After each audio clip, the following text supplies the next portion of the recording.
Kawikaan ni Solomon, anak ni David. Pangumusta sa gugma ug kalinaw sa tanan.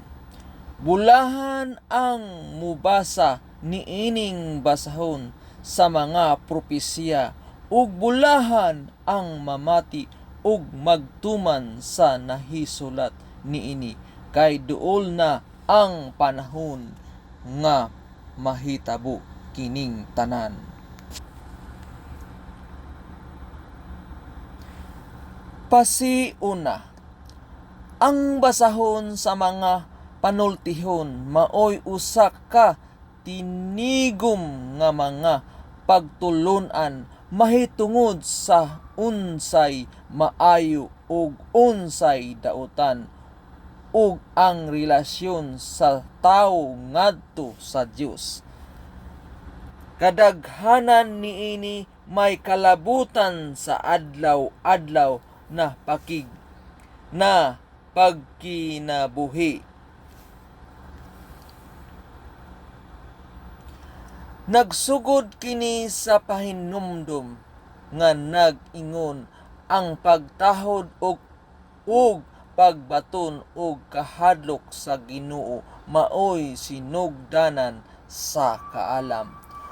Ug magpadayon kini dili lamang sa mga butang nga may kalabutan sa tinuuhan, kundili bisan pa sa mga butang nga may kalabutan sa hustong paggamit sa hunahuna ug sa maayong pamatasan.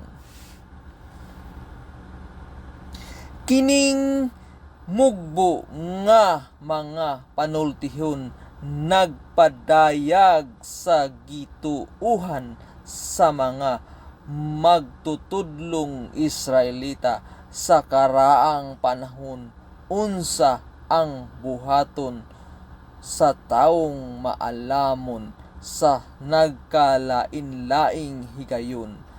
Ang pipila niini may kalabutan sa mga relasyon diha sa panimalay, relasyon sa ubang tawo ug diha sa magtigayon.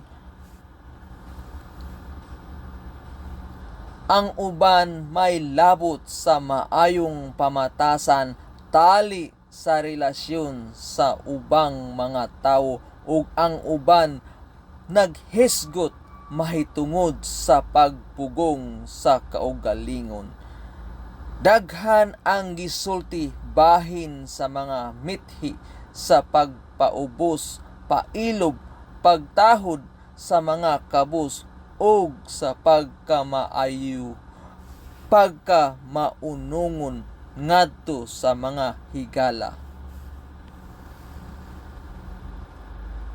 Salamat sa Dios sa mga nabulahan sa pulong sa Dios. Kung itugot sa Ginoo, makasubscribe mo ni ining audio Biblia Vlog.